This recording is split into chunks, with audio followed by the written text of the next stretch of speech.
നമുക്ക് ഇനി കണ്ണൂരിലേക്കാണ് പോവേണ്ടത്. കണ്ണൂർ എന്ന് പറയുമ്പോൾ തുടക്കത്തിൽ തന്നെ ഇരു മുന്നണികളെ ഒന്ന് ഞെട്ടിപ്പിച്ചതാണ്. കെ സുധാകരനിലൂടെ UDF-നെയും പിന്നീട് വന്ന കുറേ പ്രശ്നങ്ങളും തലവേദനകളും ഒക്കെ CPM-നായിരുന്നു. അപ്പോൾ അതിൽ നിന്ന് UDF-ന് നേട്ടം ഉണ്ടാക്കാൻ കഴിയും. അങ്ങനെ ഒരുപാട് ചോദ്യങ്ങൾക്ക് ഉത്തരം കണ്ണൂർ നൽകേണ്ടതുണ്ട്. ബിജീഷ് ഗോവിന്ദനിലേക്കാണ്. Bijeesh, good morning. അപ്പോൾ കണ്ണൂരിലേക്ക് വരുമ്പോൾ ഒരുപാട് ചോദ്യമുണ്ട്. ഞാനും ബിജീഷും യെല്ലോ ആണ്. അപ്പൊ വിജേഷ്, കണ്ണൂരിലേക്ക് വരുമ്പോൾ ഒരുപാട് ചോദ്യങ്ങളുണ്ട്. ആ ചോദ്യങ്ങളൊക്കെ മിഡിൽ കളർ. അതെ, ചോദ്യങ്ങളൊന്നും ഞാൻ ഇനി ആവർത്തിക്കുന്നില്ല. കാരണം നമ്മൾ കഴിഞ്ഞ കുറെ ദിവസങ്ങളായി ആ ചോദ്യങ്ങൾ ചോദിക്കുന്നു. അതിനുള്ള ഉത്തരം ഇന്നിപ്പോൾ നമുക്ക് ലഭിക്കും. അപ്പൊ എത്രത്തോളം എത്തി ആവേശം, എത്രത്തോളം ഒരുക്കങ്ങളൊക്കെ പൂർണ്ണമാണ്?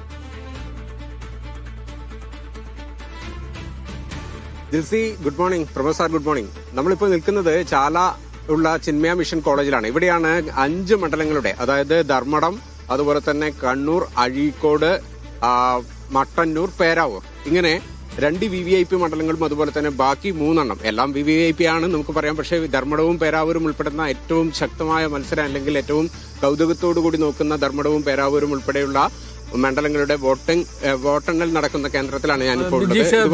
പറഞ്ഞതിനിടയിൽ ഒരൊറ്റ കാര്യം പ്രേക്ഷകരെ ഒന്ന് അറിയിച്ചോട്ടെ. ഇതിപ്പോ വലതുവശത്ത് നമ്മൾ കാണുന്ന ആ വിൻഡോയിൽ കാണുന്ന ദൃശ്യം എന്ന് പറഞ്ഞ് ചാണ്ടി ഉമ്മൻ, പിന്നെ ഉമ്മൻചാണ്ടിയുടെ കല്ലറയിൽ ആണ് എന്ന് ഞാൻ വിചാരിക്കുന്നു. പള്ളിയിലാണോ? അല്ല, പള്ളിയിലാണോ അല്ലെ? അദ്ദേഹത്തിന്റെ ദൃശ്യങ്ങളാണ് നമ്മളിപ്പോ കാണുന്നത്. രാവിലെ ഭക്തി നിർഭരമായി തന്നെ തുടങ്ങും എന്നുള്ളതായിരിക്കണം. അതെ അതെ അതെ. ബിജീഷിൽ തുടരാം. അപ്പോൾ നമ്മളിപ്പോൾ നിൽക്കുന്നത് ചാലയിലാണ്. ഇവിടെ 5 മണ്ഡലങ്ങളുടെ വോട്ടാണ് എണ്ണുക. ഒപ്പം തളിപ്പറമ്പിൽ 4 മണ്ഡലങ്ങളുടേത്, തലശ്ശേരി ബ്രണ്ണൻ കോളേജിൽ തലശ്ശേരിയുടെയും കൂത്തുപറമ്പിന്റെയും, ഇങ്ങനെ 3 കേന്ദ്രങ്ങളാണ് കണ്ണൂർ ജില്ലയിലുള്ളത്. മൊത്തം 154 ടേബിളുകളാണ് ഈ 11 മണ്ഡലങ്ങളുടെ ഇലക്ട്രോണിക് വോട്ടുകൾ എണ്ണുന്നതിന് വേണ്ടിയിട്ടുള്ള സംവിധാനമായി ഒരുക്കിയിട്ടുള്ളത്. ഒപ്പം തന്നെ 83 ടേബിളുകൾ ഈ പറയുന്ന നമ്മുടെ പോസ്റ്റൽ വോട്ടുകൾ എണ്ണുന്നതിന് വേണ്ടിയിട്ട് സൗകര്യവും ഒരുക്കിയിട്ടുണ്ട്. രാവിലെ 8 മണിയോടുകൂടി തന്നെ വോട്ടെണ്ണൽ ആരംഭിക്കും. ആദ്യം പോസ്റ്റൽ വോട്ടുകളാണ് എണ്ണുക. അത് കഴിഞ്ഞ് 8:30യോടുകൂടിയാണ് ഈ പറയുന്ന ഇലക്ട്രോണിക് വോട്ടിംഗ് മെഷീനുകളിലെ വോട്ടുകൾ എണ്ണുന്ന സംവിധാനത്തിലേക്ക് കടക്കുക. ഏതായാലും സംവിധാനങ്ങളൊക്കെ ഒരുങ്ങിക്കഴിഞ്ഞു. വോട്ടെണ്ണൽ കേന്ദ്രത്തിൽ ഇപ്പോൾ രാവിലെ തന്നെ ഉദ്യോഗസ്ഥരൊക്കെ എത്തിക്കഴിഞ്ഞു. ഉദ്യോഗസ്ഥരുടെ വിന്യാസം ഉൾപ്പെടെ നടന്നുകൊണ്ടിരിക്കുകയാണ്. നമുക്കറിയാം, ഏറ്റവും പ്രധാനമായിട്ട് ഇപ്പൊ കണ്ണൂര്, യഥാർത്ഥത്തിൽ കണ്ണൂരിലെ മണ്ഡലങ്ങളിൽ നമുക്ക് ഞാൻ വിചാരിക്കുന്നത് കണ്ണൂരാണ് ഒരു പക്ഷേ ഇടതുപക്ഷം അതിന്റെ ശക്തി വീണ്ടും തെളിയിക്കാൻ സാധ്യതയുള്ളത്, ഏറെ മണ്ഡലങ്ങളിലും സാധ്യതയുള്ളത്. പക്ഷേ ഈ പറഞ്ഞ പ്രശ്നങ്ങൾ, ഈ തളിപ്പറമ്പ് പയ്യന്നൂരിലൊക്കെ ഉണ്ടായിട്ടുള്ള വിഷയങ്ങൾ കാരണം അവിടെ ഓൾറെഡി കുറച്ച് പ്രശ്നങ്ങളൊക്കെ പ്രത്യേകിച്ച് പയ്യന്നൂരിലൊക്കെ ഉണ്ടായിരുന്നു. അപ്പൊ അങ്ങനെ ഒന്നും ഒരു അനിഷ്ട സംഭവങ്ങളിലേക്ക് ഈ ഫലം പുറത്തു വരുന്ന ഘട്ടത്തിൽ ഉണ്ടാകാതിരിക്കട്ടെ. എന്തൊക്കെ തയ്യാറെടുപ്പുകൾ, എന്തൊക്കെ ഒരു ജാഗ്രത നടപടികൾ അവിടെ ഉണ്ടായിട്ടുണ്ട് അങ്ങനെയുള്ള എന്തെങ്കിലും അനിഷ്ട സംഭവങ്ങൾ ഉണ്ടാകുന്നത് തടയാൻ?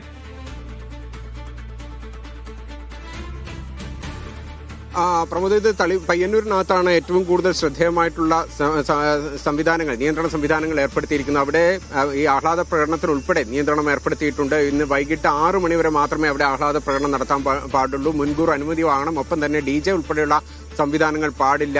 ഏത് ഘട്ടത്തിൽ പോലീസ് നിങ്ങളുടെ പ്രകടനം നിർത്തണമെന്ന് ആവശ്യപ്പെടുന്നു ആ ഘട്ടത്തിൽ തന്നെ പരിപാടികളൊക്കെ അവസാനിപ്പിക്കണമെന്നടക്കമുള്ള കർശന നിർദ്ദേശങ്ങളുണ്ട്. ഒപ്പം തന്നെ പടക്കം, അങ്ങനെയുള്ള സ്ഫോടക വസ്തുക്കൾ ഉപയോഗിക്കുന്നതിനടക്കം നിയന്ത്രണം ഏർപ്പെടുത്തിയിട്ടുണ്ട്.